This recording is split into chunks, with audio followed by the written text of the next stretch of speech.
namunali kottej qidirib yurganlar uchun tayyor variantimiz chiqib qoldi.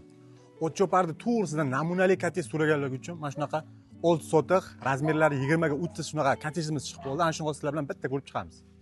Mana shu hovliga kirib kelamiz. Mana shu mashina uchun naveslari ham bor. Mana bu tomonda hovlimizda bog' qismi bor. Mana shu chekkada kladovka bilan hojatxonasi ham bor ekan. Mana bu tomonga xohlagan narsalaringni ekib bemalol chiroyli qilib yashasalar ham bo'ladi. Uydagilar oldin ozgina chorva bilan shug'ullanishgan ekan.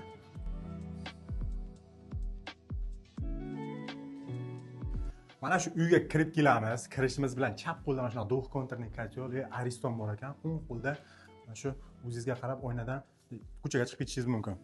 Hop, chap qo'lga kiramiz yana. Mana shu oshxonamiz bor ekan. Yetarlicha keng. Mana shunaqa ugaloglari ham bor. Ma'lumot o'rnida mana shu uyda 70-80% narsasi o'zida qoladi. 20% ni uydagilar olib chiqib ketishadi. Oshxonadan chiqamiz. Mana shu to'g'rimizda mana shunaqa shinam, keyin mana shunaqa zalimiz bor ekan. Zalimizni qaranglar, oppoq qilib, oqqa ko'k mana shu pardalar ilib, kombinatsiya qilib chiroyli qilib qo'yishgan ekan. Mana shu pardalar, gilamlar hammasi qoladi. Hop, bu tomonga o'tamiz, bu korpusga o'tamiz. Mana shunda o'tirib bemalol foydalansalaring bo'ladi. Mana bu tomonda sanuzel bor ekan.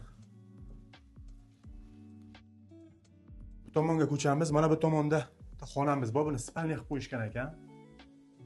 Shu spalniyda foydalansalaring bo'ladi. Spalniy bu tomonda ham hojatxona bor ekan. Hop, shu koridor bo'ylab yurganimizda mana buni detskiy qilsalaring bo'ladi. Hozir paka uydagilar ko'chish sababli shu narsalarni qo'yib qo'yishgan ekan. Chiqamiz. Mana bu tomonda yana bitta spalniyimiz bor. Mana shuni chiroyli qilib qo'ying. Shunaqa yorug', keng spalniy. Mana uyni ko'rib chiqdik, uydagilar mana shu uyda mehr berib yashashgan. 80% mana shu uyda jihozlar o'zi bilan qoladi. Narxi $63,000 ekan. Bemalol pastki nomerlarga telefon qilib qolgan ma'lumotlarni so'rasalaring bo'ladi. Hammaga rahmat.